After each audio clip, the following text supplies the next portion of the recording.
stand for the Pledge of Allegiance. I pledge allegiance to the flag of the United States of America and to the republic for which it stands, one nation, under God, indivisible, with liberty and justice for all. Good morning, Allegheny. Today is Wednesday, June 3rd. This announcement is for our students in grades 9 through 11. Locker items, yearbook distribution, and obligation fulfillment will be on Wednesday, June 10th at Allegheny High School. Please pay close attention to the designated times that corresponds with the first letter of your last name. Grade 9 will be in the main parking lot. Grade 10 will be at the bus drop-off area, and grade 11 will be in the teacher's parking lot, which is located off of Bishop Walsh Road. Now the times are as follows: 8:30 through 9:15, last names beginning with letters A through E. 9:15 to 10 a.m., last names with letters beginning F through J. 10 a.m. to 10:45, last names with letters beginning K through O. 10:45 to 11:30, last names with letters beginning P through T.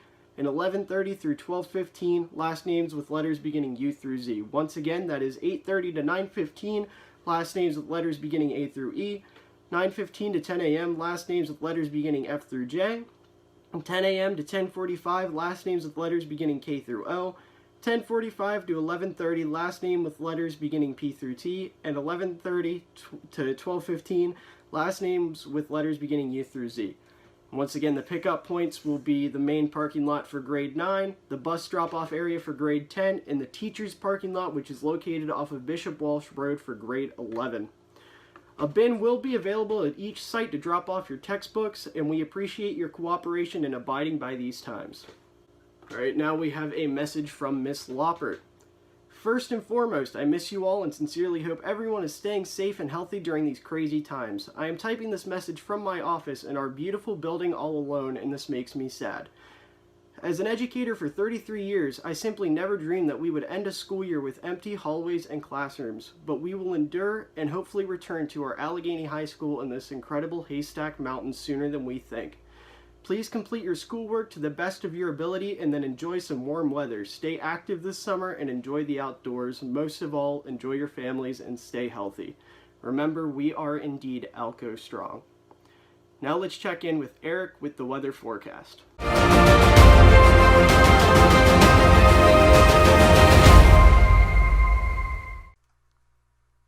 Hey everyone, welcome to a weather briefing detailing today's severe weather threat and also looking at the long-term forecast over the summer. A quick disclaimer, this briefing was made on Tuesday, so the graphic right here, the SPC severe weather outlook, may be a little different to what you're viewing on Wednesday. So you can always go to weatherfix.net on Facebook to view the updated severe weather outlook if anything changed. So let's get right into it. There is going to be a threat of strong to severe thunderstorms this afternoon into the early nighttime hours tonight. Now, a few discrete storms could form during the afternoon and evening. However, the main round of storms is not expected till the late evening and early nighttime hours tonight. Short-range weather models are showing that storms may cross our area between the 7 to 11 p.m. time frame. Storms will most likely be organized into a line. Damaging winds and large hail will be the main severe threat. There is a non-zero tornado threat. It's low, but it is there. And also isolated instances of flash flooding will be possible in the heavier storms. The main problem with the severe threat late this evening into nighttime is storms will be losing daytime heat as they drop down closer to our area, so it is expected that they will be decreasing as they approach our area. We're just going to have to see how far southeast they get. As you can see right there, the slight risk just goes just below Cumberland. It does include most of the area, and it just shows that our area is just right on the boundary between right when storms are expected to go from scattered to just isolated right there. That's the difference between yellow means scattered severe storms, green means isolated severe storms. So we're just going to have to see. I encourage you to stay weather aware and check the forecast frequently today. So now let's look at the long-term forecast over the summer. So this is the 3-month temperature probability outlook valid from this June to August, made by the Climate Prediction Center. And the Climate Prediction Center is forecasting that we could see above normal temperatures relative to average this summer.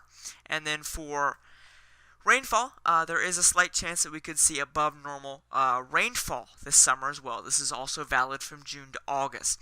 So remember, with any of these graphics and forecasts that the Climate Prediction Center puts out, they're very broad, and they just look at the overall pattern. There is going to be anomalies. There's going to be days we're going to be below normal. For temperature and precipitation, there's going to be days when we're above normal, but we're just looking at the overall average and overall pattern of the summer. So just take the generalities right here. And you're saying, okay, Eric, well, this is based off average. What is the averages for temperature and rain here in Cumberland? Well, here they are right here. The two graphics are from weatherspark.com. Here's the average high temperature from June to August. It looks like our average high temperatures are in the upper 70s to upper 80s during the summer, and our average low temperatures are from the mid-50s to mid-60s during the summer. And then for rainfall, we roughly average 2 to 3 inches of rain each month during the summer. So basically the Climate Prediction Center is saying that, hey, we could see above normal temperatures, and we could see above normal rainfall. So we'll just have to see. I encourage you to stay weather aware for today's severe weather event. And that's all I got, everyone. Have a great summer, everyone. Stay tuned. Thanks, Eric. Now we're going to send it over to me with sports.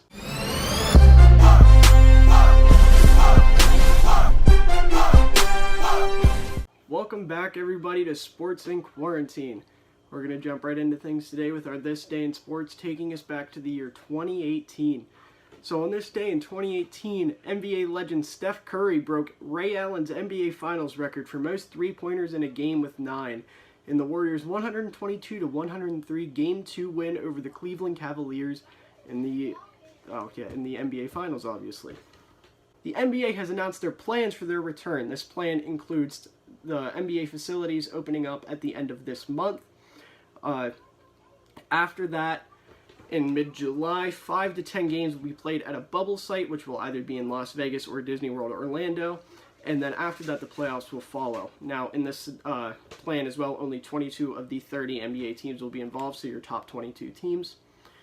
So with that, a lot of people are excited because obviously basketball is going to return. We're going to get sports in America again.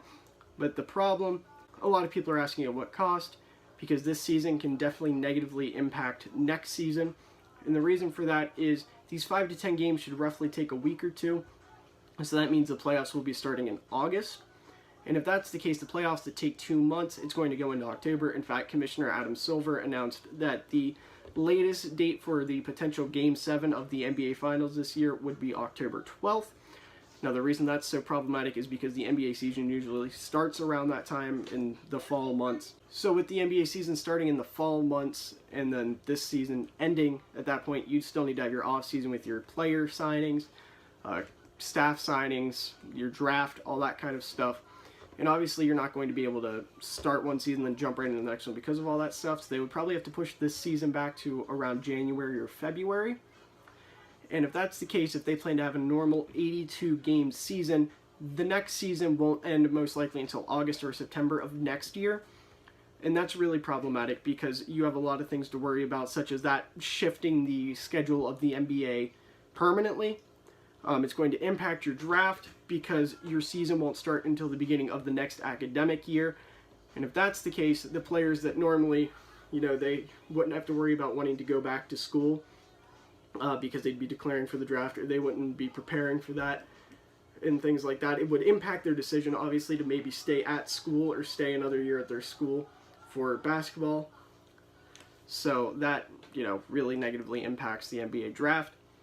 But the other scenario that could potentially come from this is you start at the same time, but you shorten the season to have the playoffs start in April as usual.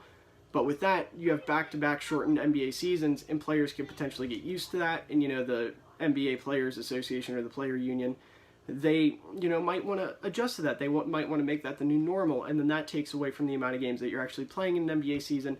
So a lot of people are actually coming to the conclusion that maybe this year it might just be best to outright cancel the season. Personally, I just want more sports. I just want to be able to watch sports again. So Obviously, the long-term impacts are going to suck potentially, but if they can figure out a way to do it, then I'm all for them coming back. In NFL news, NFL referees have announced that a lot of them are considering not coming back for this upcoming NFL season if things aren't figured out with the coronavirus. Obviously, they don't think the risk of their health is worth reffing these NFL games, which is completely understandable.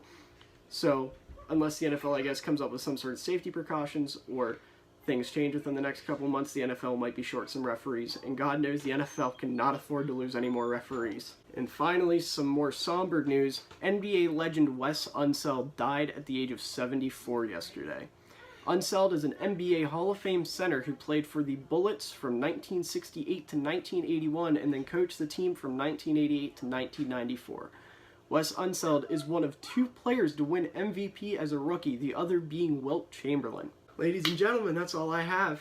I've really enjoyed being the sports anchor for this year. I cannot wait to come back next year, I guess for the last time of the 2019 to 2020 school year and the last time for sports in quarantine.